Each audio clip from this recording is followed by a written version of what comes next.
Hepburn returns to Hollywood and sets out to startle the rustics. Eccentricities of the new star become the talk of the town. Arrives at studio one day in luxury car and wearing patched dungarees. Later seen driving in battered truck and wearing expensive fur coat over dungarees. Picturegoer Magazine, 1937. From the minute Katharine Hepburn arrived in Hollywood in 1932, she didn't seem very interested in following the rules of stardom. She didn't want the press, she didn't want the glamour, and she definitely didn't want to blindly obey anyone's instructions. Before long, these real-life qualities bled into her star persona, to the point that her characters seemed to espouse similar political beliefs her own, and sometimes even became a meta-commentary on events in her actual life. The most famous meta-commentary example was her starring role in The Philadelphia Story, which I covered in depth in my video about Ginger Rogers' Oscar win. I'll link it below in case you want to watch it. But in this video, I want to focus on that first part, specifically in the 1930s and 40s. How did Katharine Hepburn's political and social beliefs manifest in her star persona? How did shifts in mainstream political thought affect the representation of her persona? And finally, how did her everyday rebellions shatter the illusions made by her films? Thank you to Skillshare for sponsoring this video. Skillshare is an online learning community with thousands of classes that anyone can join. Later in this video, I'll tell you a bit more about how I use Skillshare for a future project, and how simply clicking the link in the description below can make Skillshare work for you.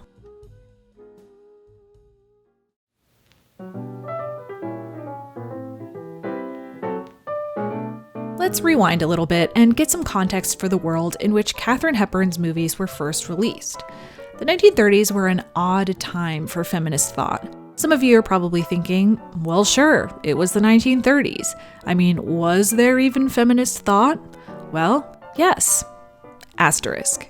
To give the simplest overview possible, prior to the 1930s, the United States saw mass mobilization on behalf of feminist causes. The 19-teens were particularly active, with various groups organizing to lobby for the ratification of the 19th Amendment, which ultimately gave women the right to vote in 1920. Although the 1920s lacked the uniting political mission of previous decades, the New Woman, otherwise known as flappers, radically challenged the traditionalism of American culture and embraced lifestyles of decadence and pleasure. As Heather Gilmore writes in her article, Marriage, Divorce, and Gender in the Hollywood Comedy of Remarriage, women participated in sports, drank, smoked, and for the first time developed their own youth culture. And then, everything changed when the Great Depression attacked, which is where things get a little more complicated. The 1930s were a decade of contradictions. On the one hand, as Gilmore writes, during the Depression, feminism fell from importance as economic and individual concerns took precedence in the public's view. Poll after poll confirmed a common belief. Americans thought that a woman's prime responsibility was domesticity. At the same time, because the country was under such dire economic stress, more women had to enter the workforce to support their families. From 1930 to 1940, the number of employed women in the United States rose 24%, from 10.5 million to 13 million. Marriage rates also declined 22% between 1929 and 1939. So when Katharine Hepburn arrived in Hollywood for her first decade as a movie star, America was quietly, slowly changing. The 1930s may have lacked a cohesive women's movement, so to speak, but decades of work by previous generations had planted the seeds of progress. The role of women was not necessarily a mainstream conversation, but millions more women were in a position to question what role marriage or work could play in their lives. Katharine Hepburn was the perfect star to tell their stories. Why?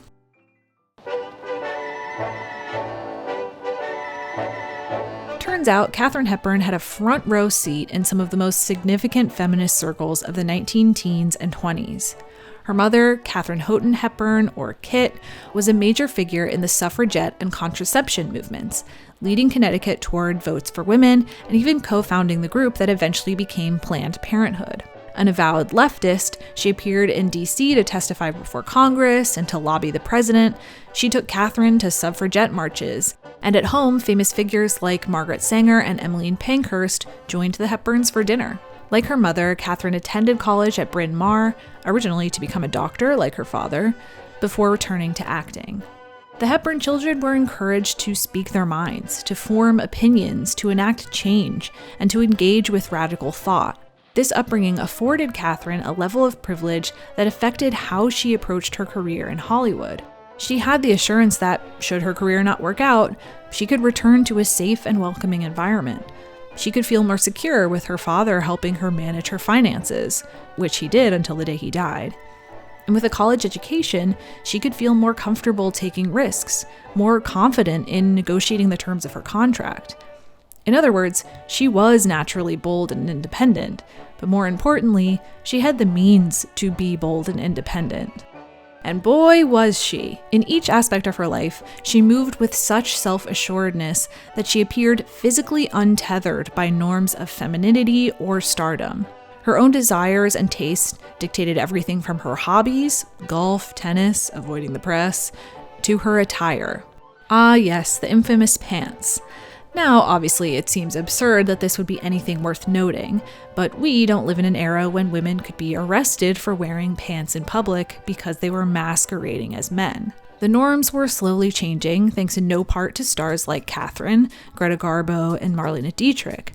But as Bianco and Johns wrote in Vanity Fair, unlike her fellow trouser-wearing thespians Garbo and Dietrich, whose androgyny, according to biographer William J. Mann, projected an undeniable erotic allure, Hepburn's was angular and sexless. It was attached rather to her personal sense of autonomy and comfort, not to glamour. This sexlessness, a pure form of androgyny beyond clothing style, is idiosyncratically Hepburn. Her questioning and subversion of gender expectations extended beyond her wardrobe as well. Marriage and children didn't interest her. In fact, she hid and ignored the fact that she'd ever been married, and instead lived with her constant companion and roommate, Laura Harding. As a contract player, Hepburn charted her own path behind the scenes through her formidable business savvy. She achieved a degree of control over her career that few other stars could match, and consistently negotiated excellent contracts for herself. Indeed, her contract for her first film included a salary virtually unheard of for an unknown actress. Years later, another example. She bought the rights to Woman of the Year, guaranteeing herself a starring role and her choice of co-stars, writers, and director. Frank Miller at TCM writes, Hepburn sold the script to Mayer, not telling him it had been written by two virtual unknowns. She not only got them $100,000, the highest fee ever paid for an original screenplay, but pocketed an $11,000 agent's commission for selling the script. She could be equally as bold on set. Now, there are plenty of examples that I could point to here, but because it's on YouTube and you can see it with your own eyes, I'm going to direct you to her interview with Dick Cavett for a couple of reasons. First of all, it's iconic. Men who are all the same and all, well. And second of all, based on everything I've read about her, it seems like a fair glimpse at how she conducted herself behind the scenes. She arrives in the studio for a test and suggests that they just do the interview right then and there, with no audience, preparation, or TV's usual bells and whistles. She immediately then takes the lead, and it's so fun to watch.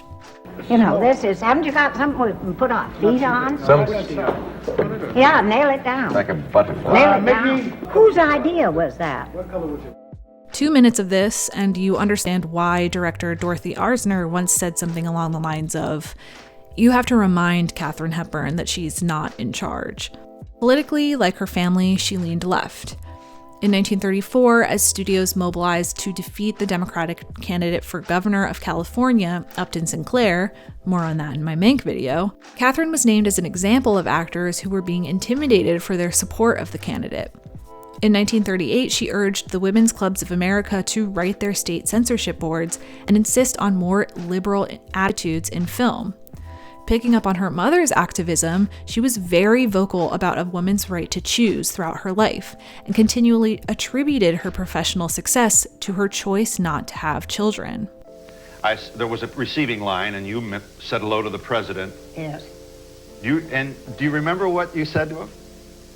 What did I say? Yes, some terrible thing that he was fighting women's rights, the women's rights of abortion. And I thought it was shocking, and I think it is shocking. Her most overt political act was her 1947 speech in favor of Progressive Party presidential candidate Henry Wallace. I won't cover the aftermath of that speech in depth here, just to keep things relatively focused, but it did affect her hireability and her standing in public opinion. There's an episode of You Must Remember This specifically about this moment, which I'll also link below. But while we can credibly call Katharine Hepburn political, or at the very least opinionated, I don't think it'd be correct to call her an activist celebrity in the modern sense. An intensely private person, she was not the political rabble-rouser who'd put herself on the front lines in the vein of Jane Fonda, for example. Her advocacy occurred largely in organized settings removed from the general public, like in speeches, or in the everyday rebellions of her personal life. So in a way, it could be said that a large part of Katharine Hepburn's activism was simply being Katharine Hepburn, having a strong and sure enough persona that, when shared with the world, allowed women to think of or envision themselves differently.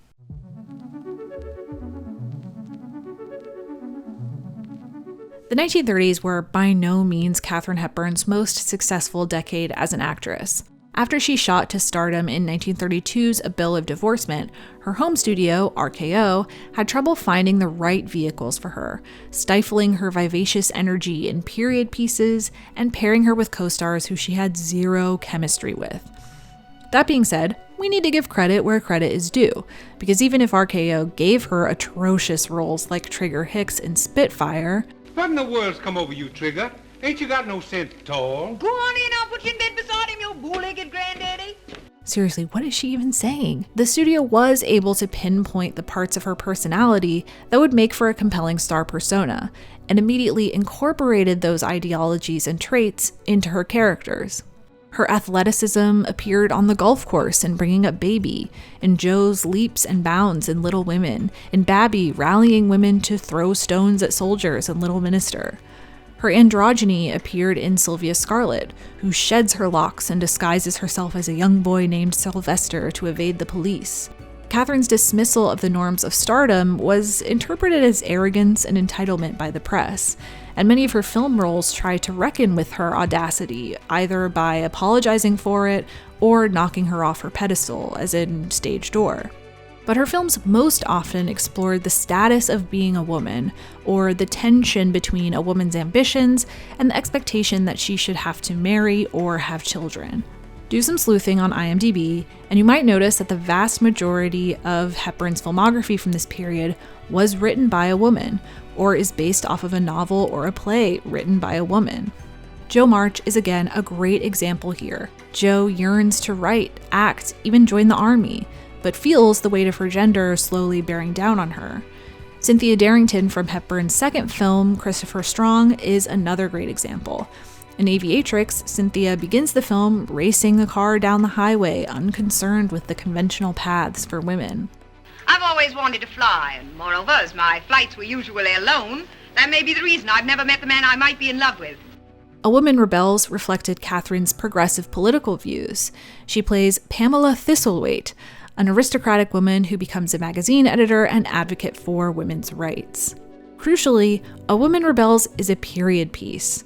So although it espoused ideas relevant to women of the 1930s, it presents 1930s society as enlightened because it had progressed past the Victorian era. So in this sequence, for example, Pamela is seeking a job as a secretary. Shocked, the interviewer rejects her application and says, My dear young lady, a girl as a secretary? Why, the whole idea is so startling, so new. Audiences of the 30s would have considered being a secretary stereotypically a woman's job. So because the Victorian man cannot conceive of that, we learn she is forward-thinking enough to know, like we do, that she could do it. And aren't we so proud of ourselves for having come so far? What's interesting about this sequence is that it only uses jobs women could conceivably and easily get in the 30s as examples. Sorry, can't be done. A sales girl in the shop, unthinkable. No doctors, no architects, she doesn't want to be president. The film dreams exactly as far as 1936 would allow, and no bigger, which to me is a humbling reminder that our understanding on these issues is always evolving. What seems progressive today may not seem so tomorrow. RKO had the right ingredients of a Katharine Hepburn movie, but they didn't really have the recipe. Most of her movies there weren't great, the press didn't like her, and as I mentioned earlier, the zeitgeist wasn't really with her either. Still, audiences understood that Katharine Hepburn's characters, much like Katharine Hepburn, marched to the beat of their own drum. They had ambitions and would fight to take their place in the world. They had physical freedom and were unafraid to question convention. Hepburn, too, was aware that she was typed as a strong woman and that the example set by her personal life affected her star persona. And I think the reason people have an affection for me now is that, in a kind of a way, I must have lived a life that a lot of women think would be a nice life to have lived. Yes. They think it's dignified, but they think it's free. And they think it's, I've done what I wanted to.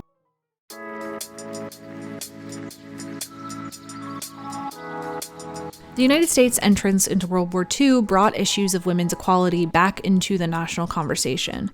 Because the government needed women to take jobs previously reserved for men, women became the subject of propaganda campaigns that encouraged them to participate in the war effort.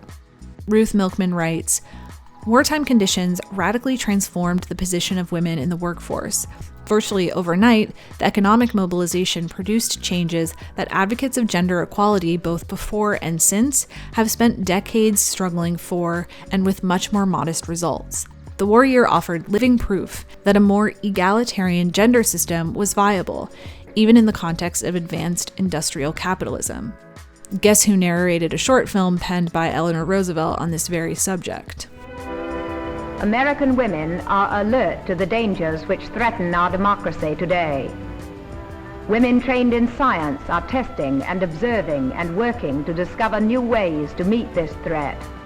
Suddenly, the persona Katharine Hepburn had fostered at RKO became much more appealing. American women on the home front were actively thinking about work, about independence, about what it meant for them to support each other. Now at MGM, after her comeback in the Philadelphia Story, again watch the Ginger video, the studio built upon the elements of her persona established at RKO, but added commentary on equality and patriotism that better suited the 1940s. Themes of equality were best explored in her on-screen partnership with Spencer Tracy. The Hepburn-Tracy films, often scripted by husband-wife teams, established a careful push and pull between equals, each besting the other in a gentle and evenly matched game of wits. The most potent example of this is, of course, 1949's Adam's Rib. Hepburn and Tracy play a married couple, Amanda and Adam Bonner, lawyers who take opposite sides of an attempted murder case. Amanda takes the case for its political symbolism and potential to set a legal precedent. May it please the court, I submit that my entire line of defense is based on the proposition that persons of the female sex should be dealt with before the law as the equals of persons of the male sex. To be honest, the details of this case barely make sense, and the double standard Amanda highlights isn't one I think a lot of women would go to bat for, but it's fascinating to see such an unapologetically feminist stance in the context of a 1940s romantic comedy. Her persona was also blatantly politicized in films that addressed duty to one's country. Keeper of the Flame, for example, weaponizes her free thinking against fascism. The key to Robert Forrest's fascist organization. Of course, they didn't call it fascism. They painted it red, white, and blue and called it Americanism. Were it not for her independence and her husband's lack of control over her thoughts and actions, the country might have fallen into the wrong hands. Dragon Seed, a film which is quite difficult to watch for many reasons, but particularly for its use of yellowface, is also interesting to view in this context. The film serves as anti-Japanese propaganda by setting its story during the Second Sino-Japanese War. When a peaceful Chinese village is invaded by Japan, the nation must rally to defend itself. The Japanese march toward us. These are true pictures of what the Japanese are doing. They are doing it now. While you sit here and watch, these very things are happening. This wartime context also adopts language about equality in marriage. And here is another thing. Women do not think as men do. Women should not think at all. They're not equal to it. Oh, my wife Jade is equal to it. Our protagonist and hero is considered equal to men because she joins the fight against Japan.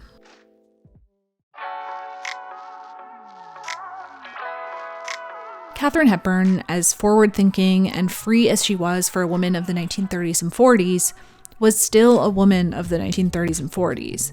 So even though she served independent fantasy on screen, she too was limited not just by the narrowness of society's imagination, but also more specifically by the censorship of the Hays Code. The Hays Code was essentially a rule book that determined what could or could not happen or be depicted in a movie. It governed how films portrayed everything from race relations to marriage to violence, and every film had to meet its standards before it could be released. So films from this era usually have a certain baked-in logic that dictates what will happen to characters who stray too far from the norm. So for example, the code says, adultery is immoral, you can't make it look like a viable option in a person's life. So any woman who cheats on her husband in a movie is probably going to die in a car accident or get sick or fall victim to some other cosmic punishment that would ostensibly discourage audiences from making similar choices.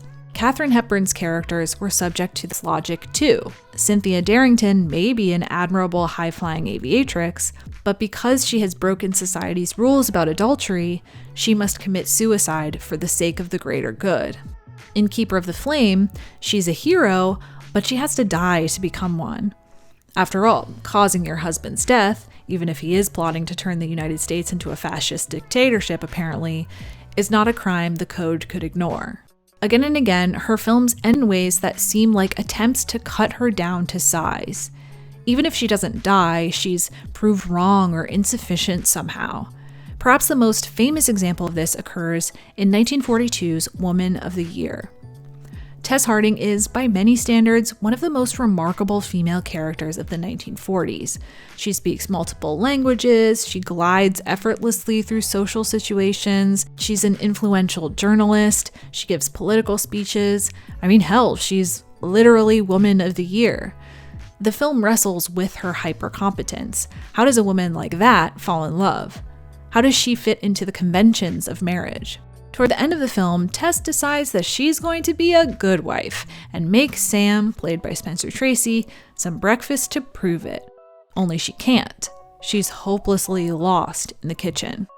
Now, I'll admit, part of me has always liked this sequence because I'm exactly like that in the kitchen, #relatable content. And also, great, she was too booked and busy to learn how to make a waffle. Good for her. But I'll be the first to admit that isn't the film's intention.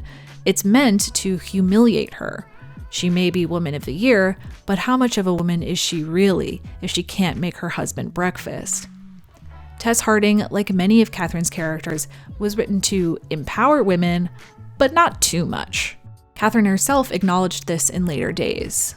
Who were you and Tracy on screen? Well, I think we were the perfect male and female of that era. American style. In what sense? Well, the woman coming into her own, and the man trying to blockade her. Get him a blockader. This is, of course, disappointing, but at the same time, I don't think this ending, or really any similarly annoying ending, ever actually accomplishes what it sets out to do. Who leaves Woman of the Year thinking Tess Harding is anything less than a superwoman? Audiences know that Katharine Hepburn plays characters that reflect her life and ideals, and they know that her career never came second to any marriage. Her own persona undercuts and subverts the believability of the ending.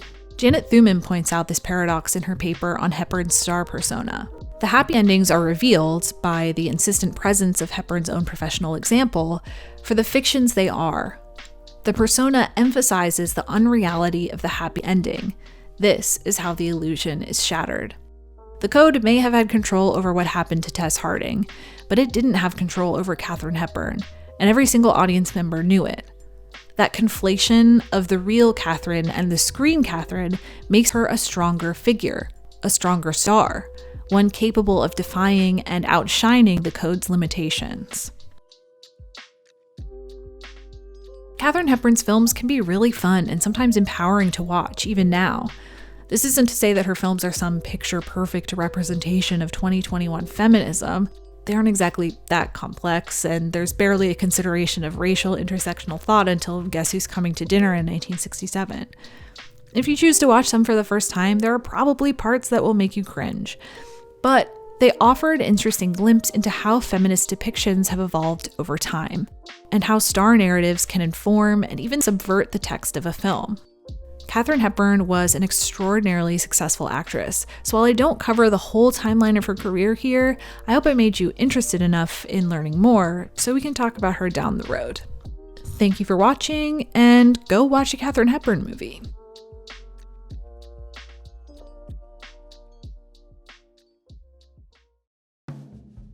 Now, I don't want to give too much away, but there may or may not be a video in this channel's future that may or may not have something to do with the 1980s and 90s.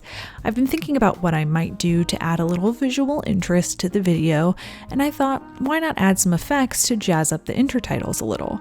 Luckily, I have a subscription to Skillshare, meaning I have access to classes that can teach me exactly how to do that.